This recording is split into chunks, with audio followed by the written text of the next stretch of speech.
छोटू बेदर्जी। नौ दिन धूप दे हम जराई हम दिया ना ये जी हेने सुनी ना। नौ दिन धूप दे हम जराई हम दिया ना जराई हम दिया ना। पियाऊ हो पियाऊ बोलई हम माई के अंगना राजा हो राजा बोलई हम माई के अंगना। नौ दिन धूप दे हम जराई हम दिया ना सच कहतानी झूठ नहीं के बोलत। नौ दिन धूप दे हम जराई हम दिया ना जराई हम दिया ना। सैया हो सैया बोलई हम माई के अंगना राजा हो राजा बोलई हम माई के अंगना।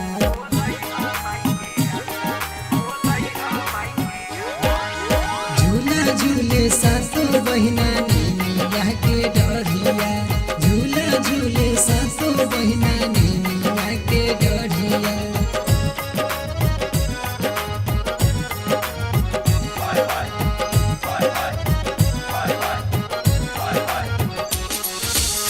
सुनले बानी सैया मिले ला फल हो नौ दिन रहब पिया हमनी जल हो।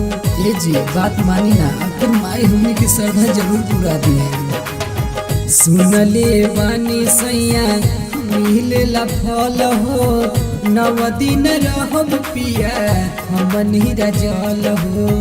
नारियल चुनरी बाजार से मांगा दीना अरे अब तो यकीन करी। नारियल चुनरी बाजार से मांगा दीना बाजार से मांगा दीना। सैया हो सैया जराई बयसो दिया ना राजा हो राजा जराई बनौ दिन दिया ना।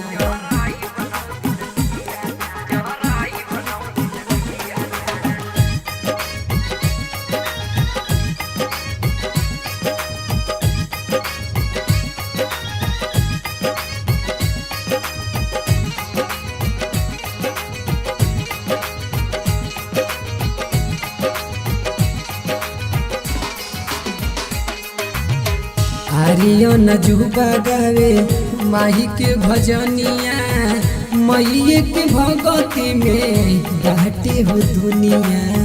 रंगाई को बात हमार ध्यान से ना सुनता सुनी ना। आर्यन जुबा गावे माही के भजनिया मैये के भगती में बाटे हो दुनिया। छोटू बेदर्दी सैया बतिया सुनी ना ये जी आप तो मान जाइए। छोटू बेदर्दी सैया बतिया सुनी ना जी बतिया सुनी ना। पियाऊ हो पियाऊ बोलई हो माई के अंगना सैया हो सैया बोलई हो माई के अंगना।